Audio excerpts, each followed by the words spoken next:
Before I start this episode, I'd like to state that this video contains descriptions of violence towards a family, including young children. This is an unsolved murder case. I will be referring to the place the murder took place by its unofficial name, Hinterkaifeck. It is not the actual name of the property, which was part of the village of Groben, Bavaria. I'm just using this name as it's what the property is commonly known by. Now, with that out of the way, let's discuss one of the most horrific unsolved crimes out there.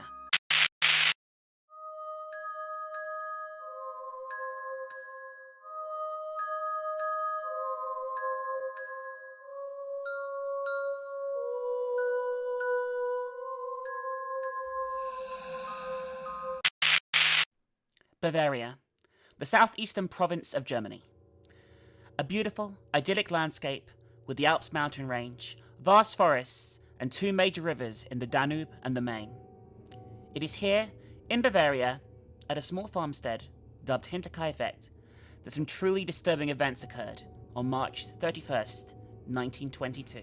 The farmstead was home to 6 people: Andreas Gruber and his wife Gisela, their daughter, who had sadly been widowed, Victoria, and her children, Gisela and Joseph. The family also employed a maid called Maria, who lived at the farmstead. With an age range from 72 to 2 years old, several generations of a family were all living here under one roof. Prior to the fateful day in question, some unusual events had been taking place around the farm. There were rumours the previous maid had quit her post at the farm as she believed it to be haunted, and she had heard unusual sounds coming from within the attic. A newspaper was found on the property that nobody had purchased, and nobody in any of the nearby farms subscribed to, which was inexplicable to say the least. Days before the horrific events were to take place, Andreas Gruber had found human tracks from a nearby forest to a broken lock of the farm's machine room. Now, this was something that would normally indicate thieves, but perhaps more disturbingly, nothing was stolen, and there were no tracks leaving the farmstead. Andreas reported this unusual occurrence to his neighbours, but no immediate steps were taken by anybody. Following the machine room incident, the whole family heard footsteps in the attic, but upon further inspection, nobody was found and no source of the noise was discovered, so the police were not informed. This was perhaps a decision that would cost them dearly. The events of what occurred on the night of March 31st, 1922, will of course remain forever shrouded in mystery as to what truly happened. But what we do know is that nobody realised what had happened until a few days later, on April 4th. Several locals had stopped by the farm over the previous few days, but had found the place silent, aside from the noise of animals, and empty. Assuming the family were temporarily away, it wasn't an immediate issue. The village guide, Lorenz Schlittenbauer, had the dubious task of finding the victims. After several reports of the farm being empty over the past few days, Lorenz and his son went to fully investigate the Hinterkaifeck household. Inside the barn, they made a truly horrific discovery: 4 bodies. The 4 victims in the barn had all been brutally bludgeoned to death. The murder weapon was later identified as a mattock, a hand tool similar to a pickaxe, used for digging up ground in order to plant crops by hand. A weapon capable of causing significant damage. The bodies in the barn were that of Andreas, whose face was bludgeoned to the point of being hard to recognise. His wife, laying close by, showed signs of a brutal blow to the head that shattered her skull, but oddly also showed signs of strangulation around her neck. The final 2 bodies in the barn were that of mother and daughter. Victoria's skull was also smashed, indicating an instant death for her from an expertly delivered blow. The young 7-year-old Gisela was not so fortunate. She had torn clumps of her own hair out, indicating she had remained alive in a state of shock after being dealt a brutal blow by the mattock, and simply left to die.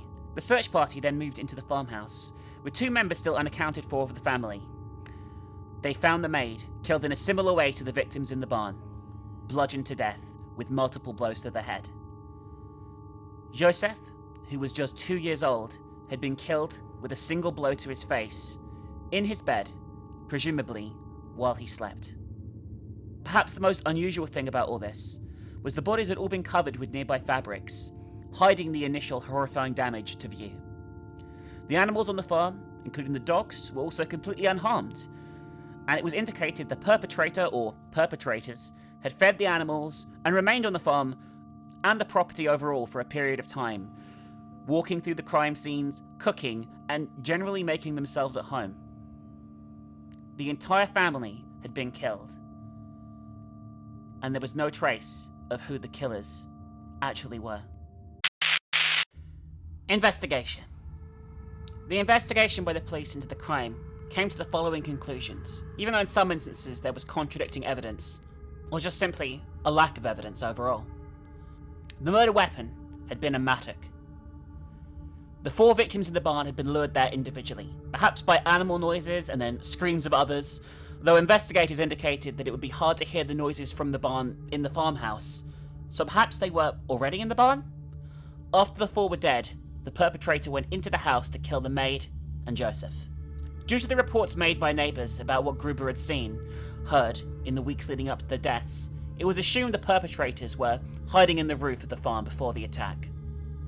Multiple sightings of strange people unknown in the area were reported both before and after the murders from locals. This gave further credence to the fact the murderer had stayed on the farm after the crimes and had been active in the area prior to the crimes. The police really did not have a whole lot to go on. List of potential suspects. There are quite a large number of suspects for the murders. The book, The Man from the Train, by author Bill James, is where this claim originates from. Paul Muller was a German serial killer who eventually murdered several families in the US after travelling there from Germany. The crimes were similar to the Hinterkaifeck murders, hence the link. However, there is little evidence to show if this was truly the case. The Thaler brothers. These men were local criminals. They would have worked in a team, making aspects of the attack more plausible. Witnesses claim to have seen the brothers asking questions about the victims just before the incident occurred, including witnessing Joseph Thaler looking at the farm itself.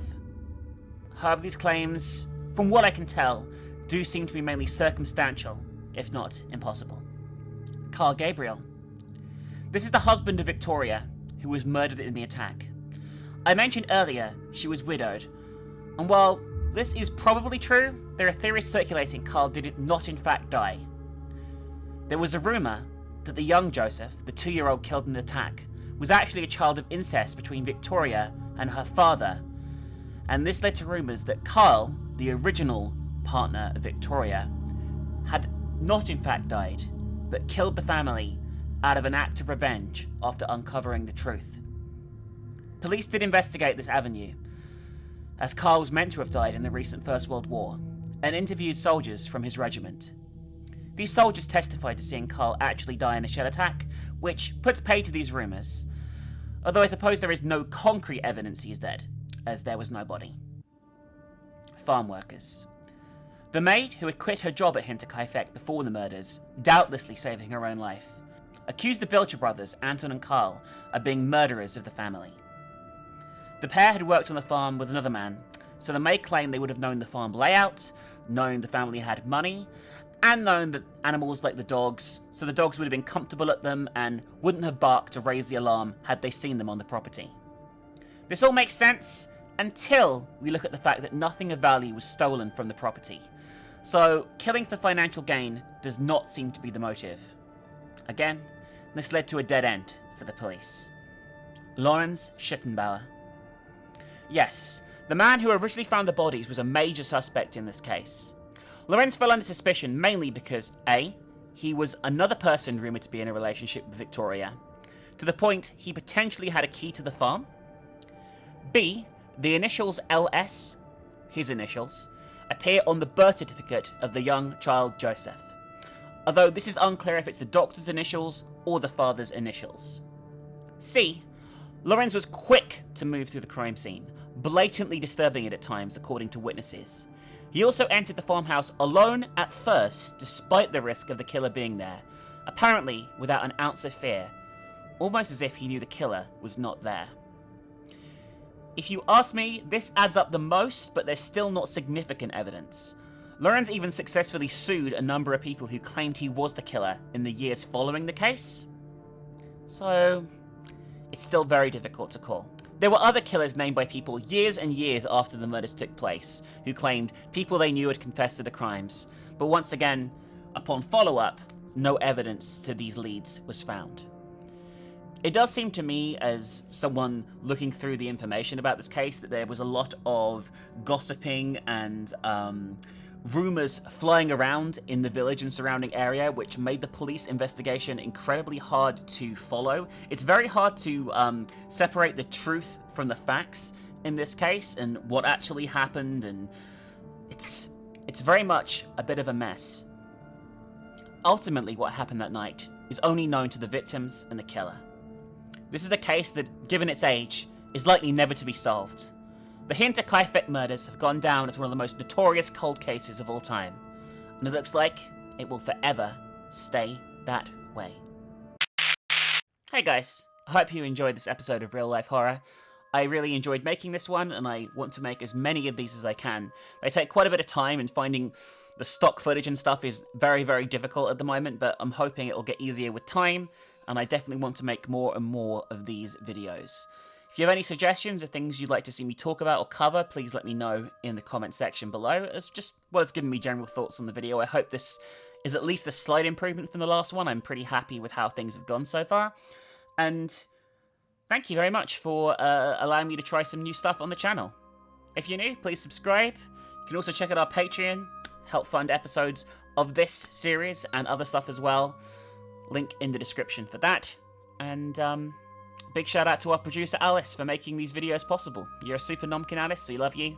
And we hope to see you soon for more videos, be it gaming, real life horror, or maybe something else. Stay nom, and hope you guys are enjoying Spooktober so far.